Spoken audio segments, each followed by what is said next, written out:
So today I'm here to talk to you about letterpressing. Yes, a lot of you guys have requested it and asked me to do a video about letterpressing. So to get started, I'm going to talk about what you need, and let me just put as a forewarning that I'm not the expert on letterpressing. I started doing it recently and I enjoy it. It's not for everyone, and like I said, I'm not an expert, but I really enjoy it, so I'm going to talk to you about the basics of it. First thing you will need is basically your letterpress kit. This is your letterpress kit. These are the things that come in your letterpress kit, which I will talk about one-on-one individually, but so that you can see a basic overview. If you want to get a letterpress kit, you will have to pick one up. You could get it online, you could get it from Studio Calico, you could, at one point they had it on Blitsy for sale, and this basically runs you regularly about $50. And I think if you were able to pick it up when it was on sale, I believe Blitsy had it on sale for $35 or something like that, but I don't think it's still currently on sale, and I didn't get it on sale, so if that makes you feel better. So let's get started. So I obviously have already used this letterpress if you follow me here on YouTube, which you probably do. And if you don't, you really should. And if you follow me on Instagram, then you probably also saw the sneak peeks I did of cards I've been working on. But I wanted to show you because basically I pretty much keep all my letterpress stuff together in the box the way it came, obviously just not as organized. But first thing that you will... the main thing that you will get in this kit is the platform. You need this platform in order to letterpress. The platform, which you can see I have a little thing on it, those are just like the little corners so that it can get guided, like you just stick your paper right on that corner. It comes with some foam squares, I believe. Yes, it does. I believe it does. And you can just place them wherever you want and then take them right off of it. Then, just to show you, it has this little part here, which is the base part that comes off, and then it has paper underneath. It actually comes with this white paper, but I added these two papers to create more pressure, and I think it depends on the machine that you have, because yes, you will need an actual machine to be able to run this, and by machine I mean like die cutting machine, which I'm gonna get into the whole die cutting aspect of that in a second. But yeah, you're gonna need this platform. Second, it's gonna come with a whole bunch of little mini letterpress inks. These are the ones that mine came with, basically. So to get started, you could just not actually have to buy any inks. You could start off with what they give you in here. You really need just a pea size of this, so it's not like these won't last you a while.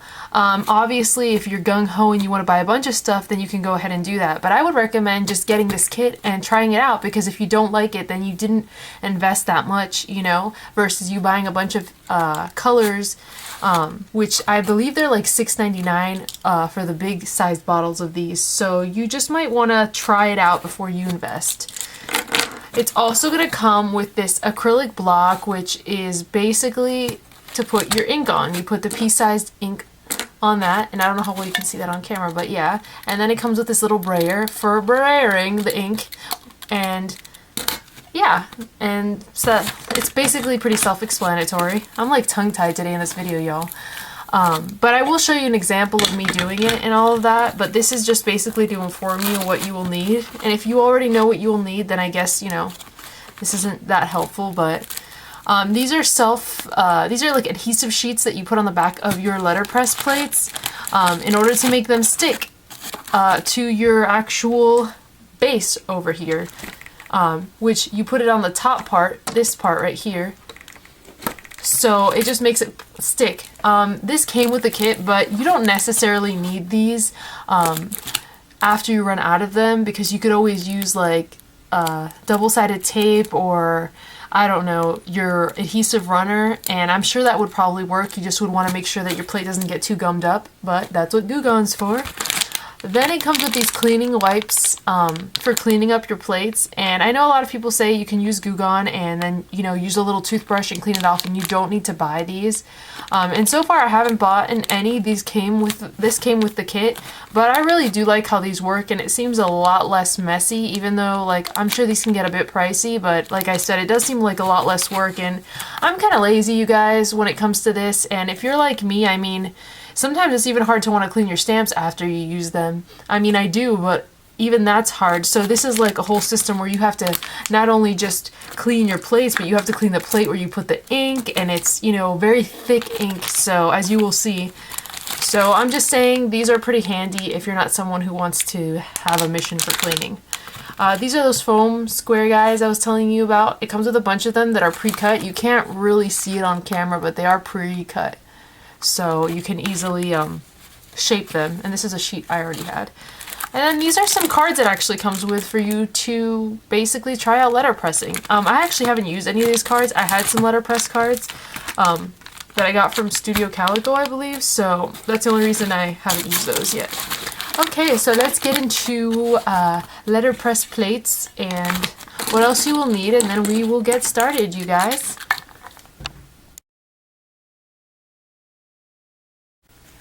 So I put down these sheets of cardstock hoping that these will be easier to see for you guys. These are the plates that came with the letterpress kit, which I just took out because I didn't want to have them in there. I figured I'd keep all my letterpress plates together. This is like a kind of wave looking one, and this one I'm not even really sure, but it's just like a background pattern. And then it came with these flowers, and there's a bunch of little small ones, but I'm not going to bother and show you guys those.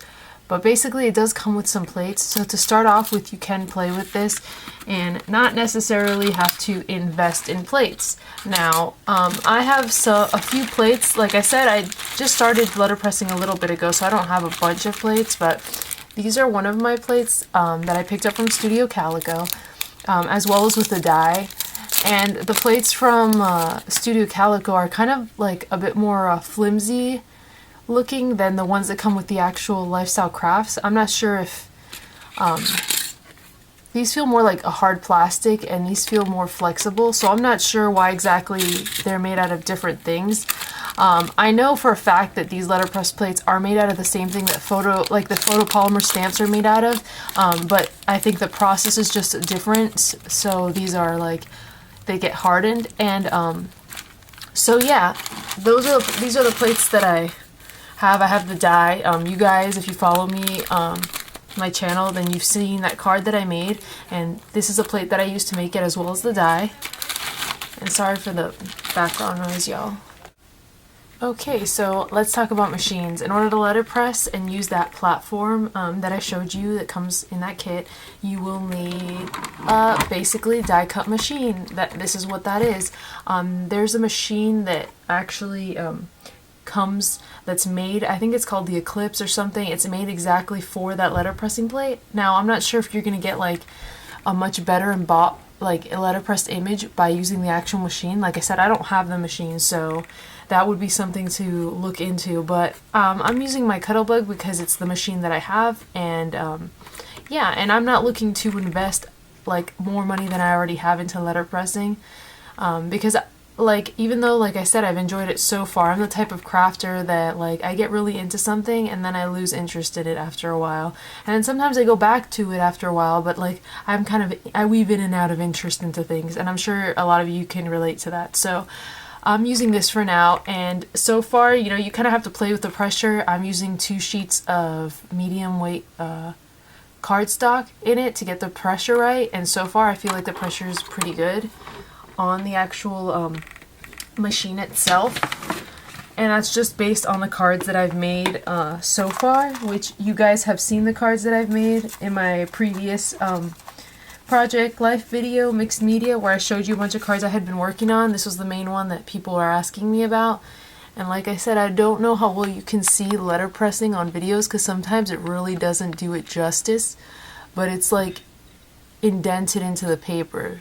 I mean, because you even need specific paper when you're letterpressing, just so you get like that like indented look. So this one came out really cute and I was happy with it. So like I said, so far the pressure has I think I have a sufficient pressure on my machine. So without continuing to ramble, let's get started on letterpressing. So to get started, I'm going to prep my ink, and I will be using my I Love You to the Moon and Back letterpress plate, because I know a lot of you guys wanted to see how I made that previous card. And so I'm basically gonna do a different version of the same card so you guys can get an idea of how I made it. So let's get started. So first I'm gonna start with the hot pink, which I really like this color. And like I said, you only need like a pea-sized amount, so don't go too crazy.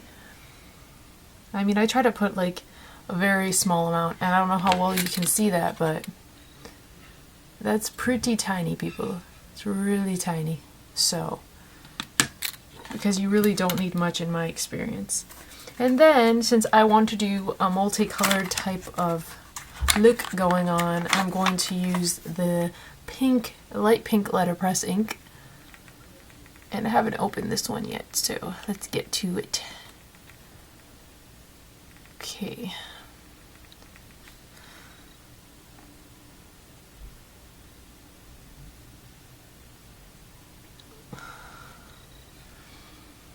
That was honestly even more than I probably wanted, but it's still, like I said, a really small amount, y'all. A little pea-sized bit.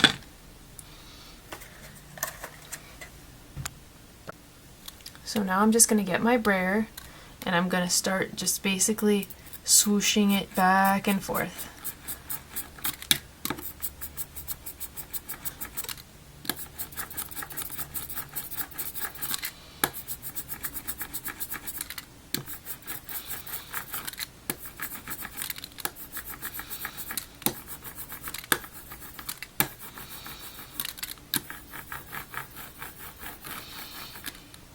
You can start seeing that the color is spreading out.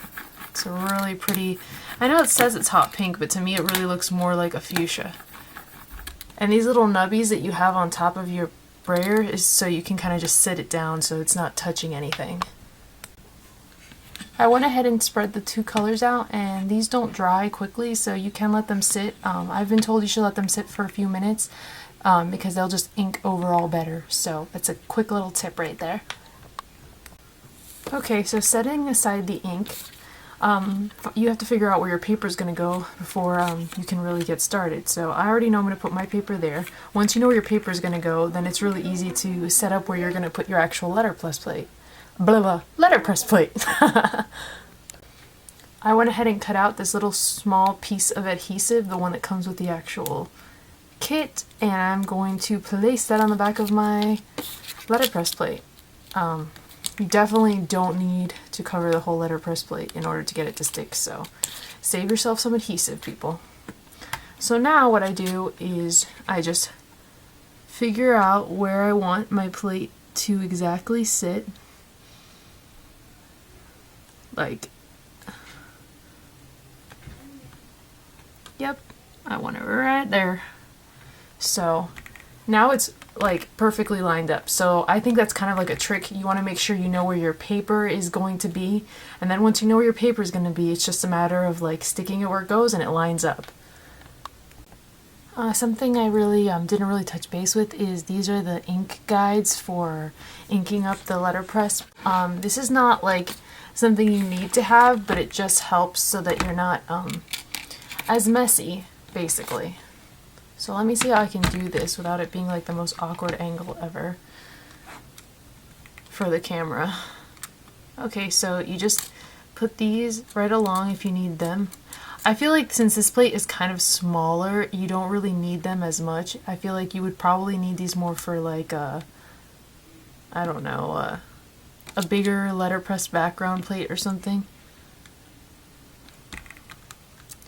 You can add adhesive to the ends, and that's how they're supposed to stick down. I'm not even going to bother doing that really because this is a small one. So I'm going to start off with the dark color.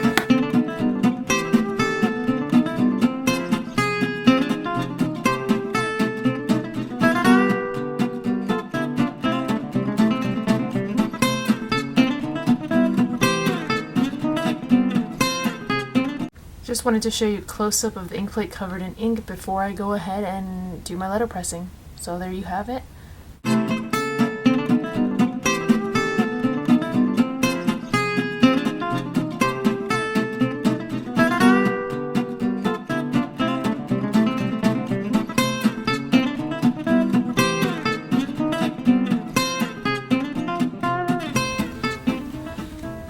So this is the finished result of letterpressing. Like I said, it really doesn't do it justice on camera.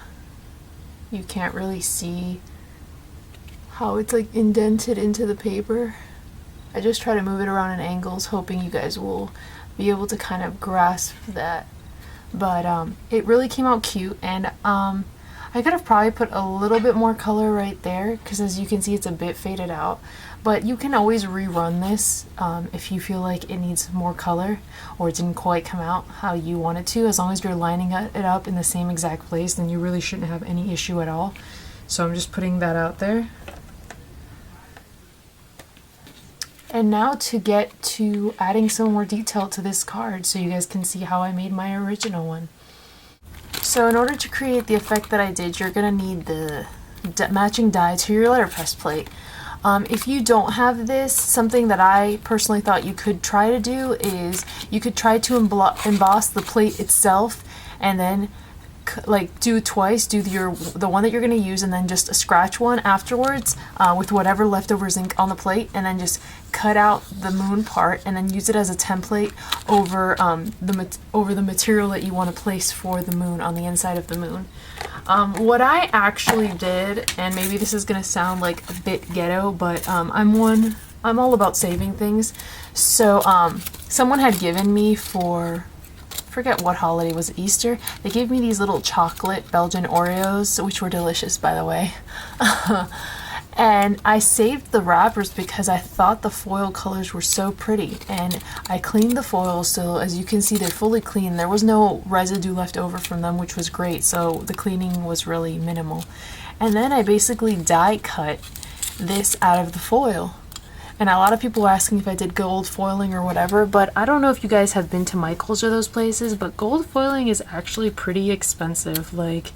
So I was like, you know, you can create the same effect over half the cost by using just some foil. You can actually pick up gold foil like at your local Sally's and stuff, the kind that you use for the highlights and stuff. So if you don't have candy wrappers and things that you got, that's